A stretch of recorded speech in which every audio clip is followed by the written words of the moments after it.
Hello viewers, हम पढ़ रहे हैं कक्षा 10वीं गणित की प्रश्नावली 1.2 का प्रश्न नंबर दूसरा। और यह आपकी इस वर्ष की नई गणित है। एनसीईआरटी ने 30% सिलेबस कम कर दिया है।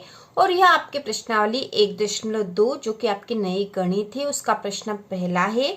सिद्ध कीजिए कि √5 एक अपरिमेय संख्या है।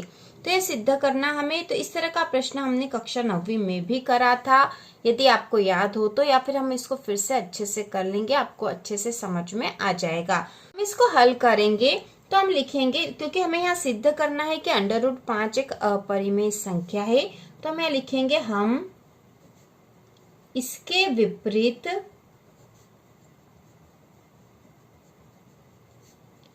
मान लेते हैं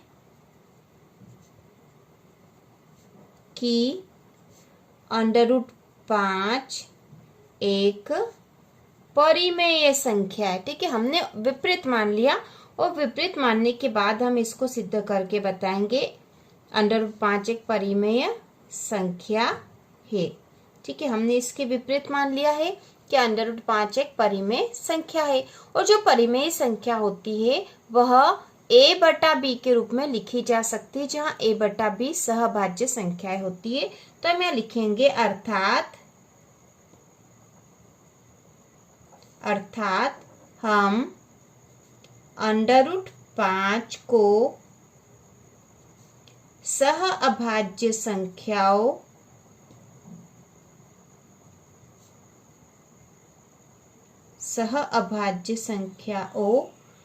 a व b के रूप में लिख सकते हैं। ठीक है, जो भी परिमेय संख्या होती है उसको हम इस रूप में लिख सकते हैं, a/b के रूप में। √5 बराबर a/b, जहां b 0 के बराबर नहीं है। और a व b सहभाज्य संख्याएं, ऐसी सहभाज्य संख्या वे संख्याएं होती है जो किसी एक ही संख्या से दोनों ही विभाजित नहीं होती है। ठीक है, एक ही संख्या से दोनों ही विभाजित नहीं होगी, वही सहभाज्य संख्या होती है। तो इस रूप में हम लिख सकते हैं। तो इसको और हल करेंगे तो ये जो b है वह √5 की तरफ गुणा में चला जाएगा, तो हम लिख देंगे √5 गुणा b बराबर a। अब हम दोनों पक्षों का वर्ग कर देंगे, तो हम लिखेंगे दोनों पक्षों का वर्ग करने पर। ठीक है, दोनों ओर का वर्ग कर देंगे तो एक तरफ तो ये है √5 और b। ठीक है, √5 भी गुणा का निशान नहीं लगा है तो भी इसमें यही होता है कि दोनों के बीच में गुणा का चिन्ह है। और इसका वर्ग कर दिया, बराबर हो गया a का वर्ग। अब इसका वर्ग करा तो √5 का वर्ग करेंगे तो 5 आ जाएगा। ठीक है, √5 गुणा √5 होता है तो 5 वही संख्या आ जाती है। और b का वर्ग करेंगे तो b का वर्ग ही लिखेंगे, बराबर हो जाएगा a का वर्ग। को हम समीकरण 1 नाम दे देंगे। और यहाँ पर 5b का वर्ग बराबर a का वर्ग है। यदि इस 5 को हम इस तरफ ले जाएंगे तो a का वर्ग के बट्टे में आएगा, मतलब a का वर्ग 5 से विभाजित है। तो हम लिखेंगे अर्थात 5 a वर्ग को विभाजित करता है। ठीक है, 5 जो है a वर्ग को विभाजित करेगा, क्योंकि 5 को इधर ले जाएंगे तो इसके बट्टे में आएगा, इसलिए 5 a को भी विभाजित करेगा। यदि 5 a वर्ग को विभाजित करता है मतलब 5 a को भी विभाजित करेगा। अतः हम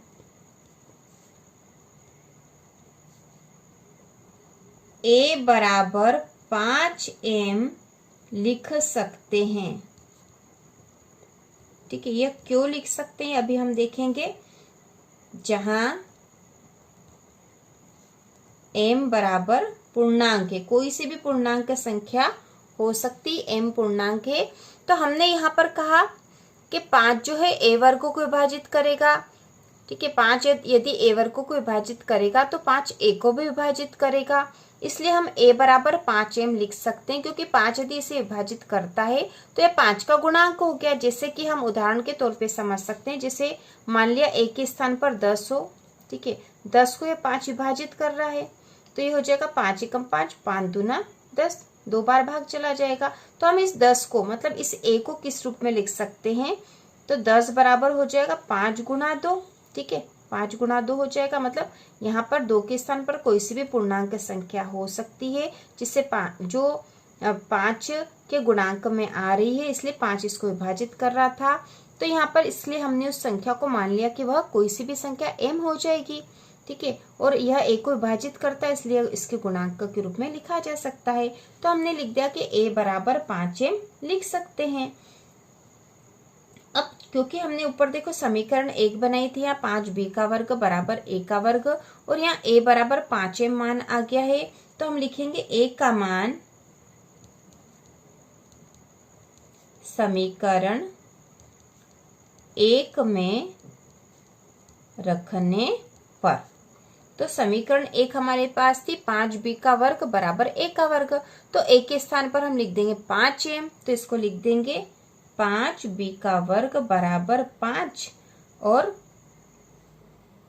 5b का वर्ग बराबर a के स्थान पर हम लिख देंगे 5m, ठीक है, तो 5m का वर्ग, ठीक है, क्योंकि a का वर्ग था यहाँ पे, ठीक है। समीकरण क्या थी, 5b का वर्ग बराबर a का वर्ग, तो आप यह समीकरण भी लिख सकते थे यहाँ पर 5b का वर्ग बराबर a का वर्ग। तो 5b का वर्ग वैसा कि वैसा, a का मान हमने रख दिया, तो a का मान हमने निकाला है 5m, तो यहाँ हमने 5m और इसका वर्ग कर दिया है। अब इसको हल कर लेंगे, तो 5b का वर्ग बराबर 5m का वर्ग, तो 5 का वर्ग हो जाएगा 25, 5 का वर्ग मतलब क्या होता है 5 गुना 5, 5 का वर्ग होता है 5 गुना 5, मतलब 5 का 5 में गुना, तो 25 आते हैं 25, और m का वर्ग के स्थान पर m का वर्ग ही आ जाएगा। इसको और हल कर लेंगे, तो b का वर्ग बराबर हो जाएगा 25 m का वर्ग, और ये 5 जो है इसके बट्टे में आ जाएगा, ठीक है। अब ये कट जाएगा इससे, 5 एकम 5, 5 25, 5 बार भाग चला गया, तो b का वर्ग, ठीक है, b का वर्ग बराबर 5 m का वर्ग। अब यहाँ पे देखो कैसे स्थिति हो गई, जैसे पहले आई थी, क्योंकि यहाँ 5 है, इस 5 को यदि हम इधर लाएंगे तो इसके बट्टे में आएगा, मतलब ये 5b वर्ग को विभाजित करेगा। तो हम यहाँ लिख देंगे अर्थात 5b वर्ग को विभाजित करता है, ठीक है, 5b वर्ग को विभाजित करते हैं, क्यों करता है, क्योंकि यदि 5 इधर लाएंगे तो इसके बट्टे में आ जाएगा और यह इसको विभाजित करेगा। इसलिए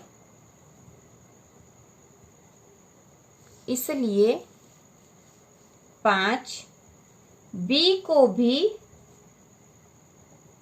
विभाजित करेगा। यदि कोई संख्या किसी के वर्ग को विभाजित करती तो वह उस संख्या को भी विभाजित करती है। तो 5 यदि b वर्ग को विभाजित करता है तो 5b को भी विभाजित करेगा। अतः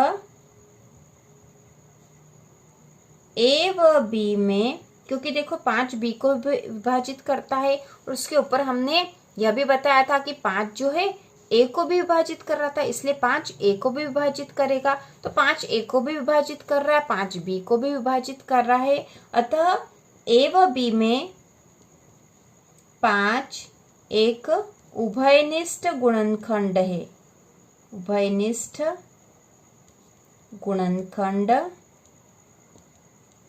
है। हमें पता चल गया है कि 5 जो है a व b में एक उभयनिष्ठ गुणनखंड है, परंतु इससे इस तथ्य का विरोध होता है कि